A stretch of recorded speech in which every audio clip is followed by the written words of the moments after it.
Kalian tahu, anime Winter 2020 ini sangat membosankan.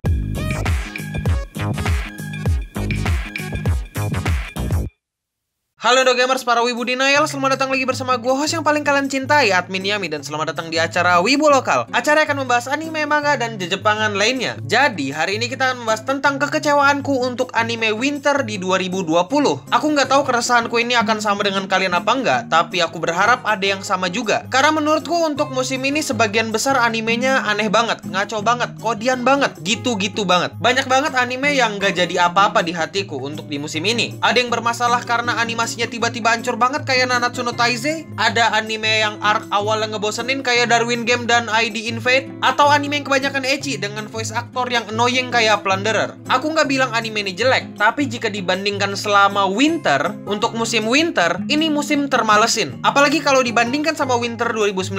Aku jauh lebih suka Winter 2019 karena banyak anime yang spicy yang bagus untuk diikuti. Anime di Winter 2020 ini banyak banget judul-judul yang agak asing di telinga kita. Dan sebenarnya source materialnya lumayan menjanjikan. Tapi kenapa kalau diadaptasi agak mengecewakan kayak Darwin Game misalnya? Terus terang anime yang masih kuikuti sampai sekarang itu cuma Jibaku Shonen Hanako-kun, Rikekoi, dan ID Invade. Karena cerita mereka cukup bagus dan konsepnya out of the box. Walaupun animasinya cukup bagus. Awalnya enak banget karena mereka beda banget. Mau bikin cerita yang berat tapi jatuhnya fail, kayak contohnya ID Invade sama Plunderer. Aku masih setia loh nontonin animenya Plunderer, tapi aku nggak dapet poin dari animenya. Akhirnya awal yang bagus jadi nggak bagus-bagus amat tuh. Biasa aja, nggak berkesan. Gak semua momen di anime Winter 2020 ini nggak berkesan. Masih ada yang berkesan dan menyentuh hati dan cukup menghibur. Misalnya adegan tersedih di anime ID Invaded. Adegan di mana tokoh utama kita, Akihito Narihisago, masuk ke Ido di dalam Ido, yang isinya adalah masa lalu di mana istri dan anaknya masih hidup. Aku suka cerita bagian itu dan musiknya juga bikin sedih. Ada lagi anime yang menyentuh hati, judulnya Somali Tomori no Kami-sama. Anime itu juga bagus dari segi animasi dan ceritanya lumayan sedih karena kita ngerti konsep kekeluargaan yang terbangun di antara mereka. Dan juga kita dibuat paham sama rasa sakitnya kehilangan atau meninggalkan sesuatu. Ada juga anime-anime yang bagus secara konsep tapi nggak tahu berikutnya arahnya mau kemana. Misalnya Plunderer. Mereka mau bikin cerita di mana kalau di bumi itu ada dua dunia, dunia atas dan dunia bawah yang berbeda. Dunia bawah sengsara dan dunia atas lebih sejahtera. Mau bikin cerita di mana salah satu dunia ada peradaban dari segi teknologinya tertinggal, sampai-sampai helikopter disebut sebagai iblis. Anime ini kesannya kayak mau coba-coba bikin cerita yang mind blowing, tapi menurutku fail. Gimana ya? Aku sendiri sampai bingung mau bikin video anime apa karena saking bingungnya dengan musim ini. Gak banyak yang bagus. Kalian ngerasain sendiri kan, hype anime di musim ini lebih biasa aja dibandingkan sama Winter 2019. Kalaupun ada anime yang naik banget, pasti anime leftover dari musim Fall 2019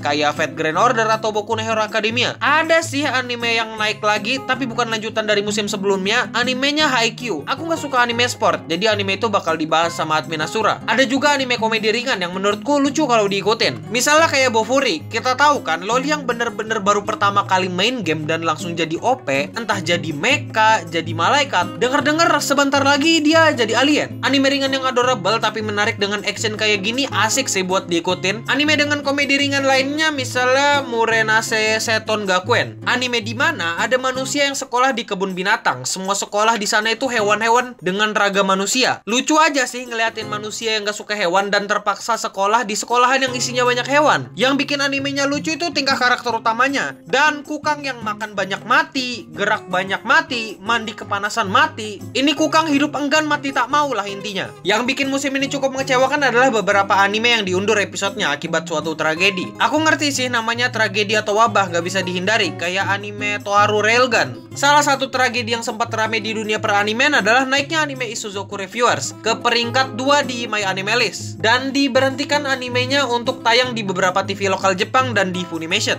Anime Isuzoku Reviewers ini bener-bener anime yang berusaha mau melawan batas antara soft ecchi dan hentai. Iya, karena anime ini adalah anime yang edgy banget untuk ceritanya. Jadi mereka harus terima konsekuensi kalau anime ini diberhentikan tayang dari banyak platform. Bahkan ada beberapa grup wibu yang ngelarang untuk ngebahas anime ini. Makanya sampai sekarang aku berpikir berpikir kalau anime di musim ini itu bukan musim yang bagus untuk anime. Aku ngerasa season ini yang bener-bener naik itu genre misteri, dimana menurutku belakangan ini lumayan jarang ada genre misteri yang naik. Tapi kalau dipikir-pikir, genre misteri kayak Kyoko Suiri atau Jibaku Shonen Hanako-kun itu lumayan bagus untuk ditonton. Kemajuan di season ini tuh nggak banyak anime isekai. Satu-satunya isekai di season ini cuma di Isekai Quartet. Aku bukannya benci anime isekai, tapi percuma aja kalau ada anime isekai kalau formatnya gitu-gitu aja dengan cerita yang nggak bagus-bagus amat. Isekai Quartet di sini pun bagusnya ya karena emang lucu aja buat ditonton. Crossover yang lumayan bagus lah. Ada beberapa show yang bagus dan ada beberapa yang nggak terlalu bagus, tapi yang pasti banyak kan yang mengecewakan. Mari kita berharap untuk musim depan semoga Spring 2020 jadi musim yang bagus. Ya udah, mungkin itu aja dulu. Jangan lupa like ini video, komen ini video, dan subscribe Clean Sound Studio dan Clean Sound Live karena kami akan live di sana. Jangan lupa juga follow Instagramku karena aku